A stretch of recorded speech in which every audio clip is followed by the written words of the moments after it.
Hi everyone, welcome back to my channel. So in today's video, we are going to be learning how seasons change. So basically the simpler question will be, how do we get all our seasons like summer, winter, fall, spring? Okay, so let's get started. I'm going to show you my screen in just a moment, right here. How seasons change occurs by me. So this is a slide presentation like the one I did on in my last video about Alaska, but it's a bit different. You'll see how it's different. So, okay. So you probably see a difference already. There's no text. I mean, there is text, but not a lot like on my last video. So basically what's different about this slide presentation is that there's no text. There's going to be no text. Well, the small text, yeah. It has to be there, but there won't be like a lot of text in each slide. I will basically be explaining everything to you. Okay? So let's get started.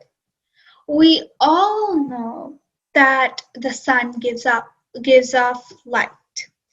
And the light from the sunlight from the sun, it goes everywhere. It basically goes everywhere. And since Earth is orbiting the sun, some of the light reaches Earth. So, see picture one, if you see, 1 second here, the one that I just underlined, picture one, I'm going to do an arrow. You see my blue arrows? So this is picture one right here, the one that has a caption saying sunlight striking Earth near the equator. So that's the first picture we're going to be looking at, and I'll be describing some things using that picture. Okay, so these yellow arrows, the yellow arrows, see this one, and this one, they basically represent the sunlight. Okay, and this yellow circle represents the place that, or the area that the sunlight is hitting. Okay, so basically, so when all the sunlight is traveling in all directions, some hit Earth, we know that, and it hits Earth in a specific angle, but well, in specific areas, not angles. But remember, Earth is round. Earth is round.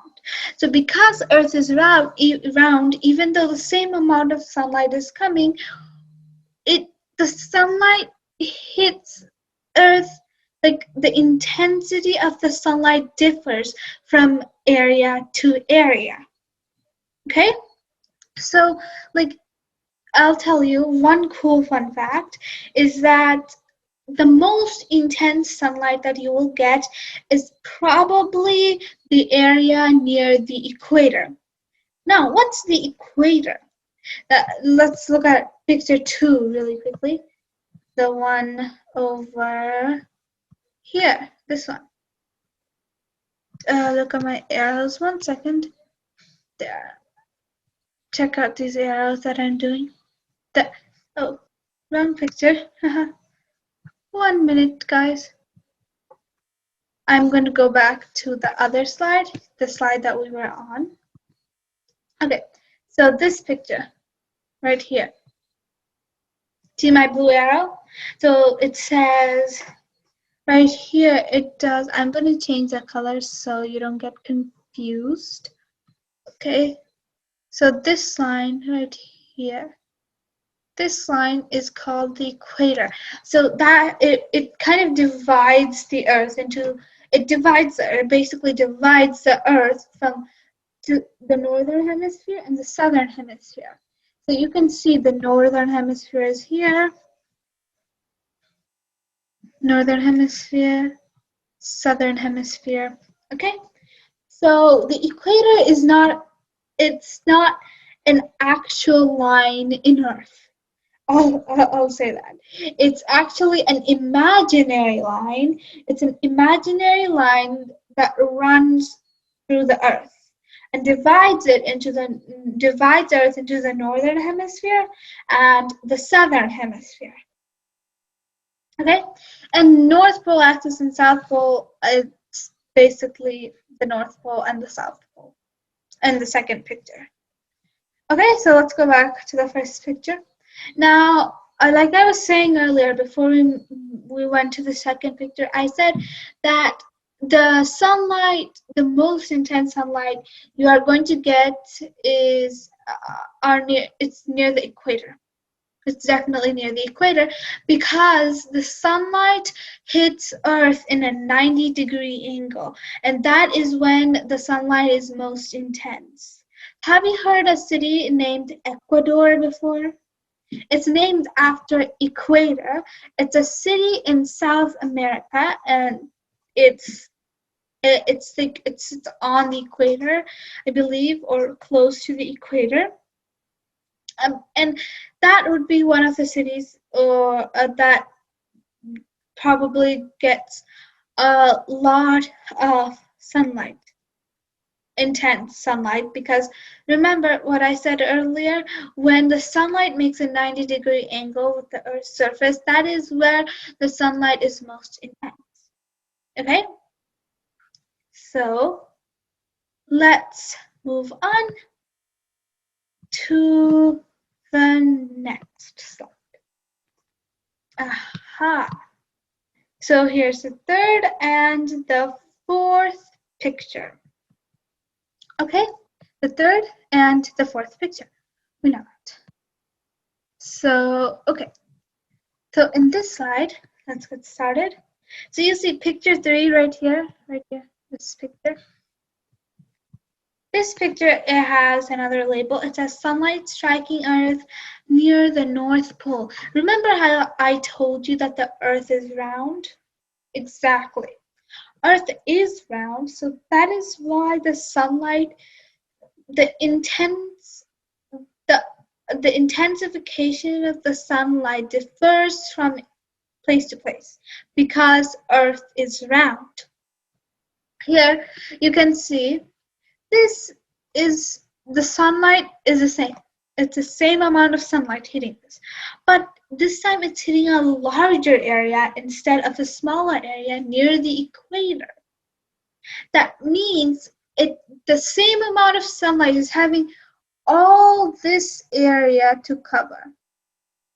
So obviously the sunlight is not going to be intense because the same amount of sunlight is hitting such a big area.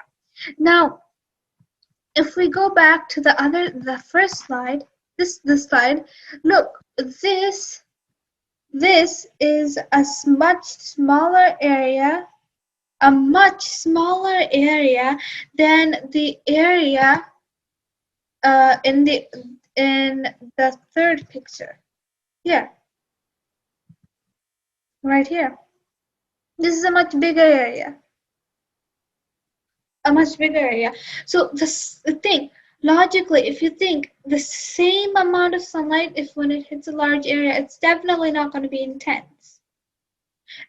Since it's intense when it's hitting that small area near the equator. Okay, and here's a cool fun fact. I'm going to go back to the other side because it'll be easier for you to visualize it here. Now, you see, this is a northern hemisphere. One second. The northern hemisphere and the southern hemisphere. And Earth is basically tilted on its axis. It's not showing the axis on this picture. It's showing Earth tilted on its axis in the fourth picture over here. So it's kind of like this. That was a bad line. Let me do that again. I'll do a straight line this time. Okay, it's not a purple line. I just did it in purple so it'll stand out. It's another imaginary line like the equator. It's another imaginary line like the equator. And one second, I'm just going to change line. Okay, yeah. Okay, so it's another imaginary line like the equator. So that the axis marks the Earth's tilt. So the Earth is tilted on its axis. So that's why you see that Earth is not straight like this. It's tilted like on its axis. And the Earth spins on its axis every 24 hours. And guess what? That's what that is how we get our day and night, because Earth spins on its axis while orbiting the sun. So it's spinning around its axis, and here's the sun, and it's still orbiting around the sun. Okay? And here is, you can see, this is the yellow arrows, these arrows right here, these arrows, these arrows, these arrows. All the yellow arrows represent the sunlight coming in. See, same amount of sunlight, even though if the arrows are kind of big at some part and smaller at some part, but it's the same amount of sunlight that's coming. But it's definitely less intense, like in these areas, like closer to these areas, and like these areas, see? But the closer you get to the equator, the hotter it is going to get. So that's for certain. Okay, so now you see this Earth. Okay, we see this. We are still going to be in the fourth picture. We're going to just look at how the Earth is. Okay, so see the Earth this time, the tilt is actually like this. So the southern hemisphere, remember this is the southern hemisphere. That's the southern hemisphere, and this is the northern hemisphere. One second, northern hemisphere, okay? Northern hemisphere. And that's the southern hemisphere, okay? So now that we know that, see that the southern hemisphere is tilted towards the sun, and almost all the northern hemisphere is tilted away from the sun. Yeah, you were wondering why? Now, the Earth is not always like this. There's going to be a time when the Earth is northern hemisphere is tilted towards the sun and the southern hemisphere is tilted away from the sun. It's not meaning that it's not another reason how we get our day and night. This is how we get our seasons. Okay, so basically, this is what happens. While it's spinning on, the Earth is spinning on its axis, starts to rotate around the sun just like that. And at a certain time, its southern hemisphere is tilted toward the sun. That is when the southern hemisphere is experiencing summer. Okay? And while the southern hemisphere is experiencing summer, the northern hemisphere is experiencing winter, because the northern hemisphere is facing away from the sun and the southern hemisphere is facing towards the sun. Now, this will happen again, but not basically how this will happen again is while Earth keeps spinning, there will be another time when the northern hemisphere is facing towards the sun and the southern hemisphere is facing away from the sun. So that is when the northern hemisphere is having summer and the southern hemisphere is having winter. Okay? So basically, the northern hemisphere and southern hemispheres have different seasons at different times. Okay, so let's move on to the next slide. This is probably one of my favorite pictures that I put on here. So this is, one second, I'm just going to get my pen, my pencil, like my online pencil. Okay, so this is the sun. We all know that. Okay, that yellow ball is the sun, and this right here, the planet that is orbiting it, is Earth. Okay, and you can see this is basically these white lines that I'm just tracing, or at least trying to trace, is the orbit path that Earth takes.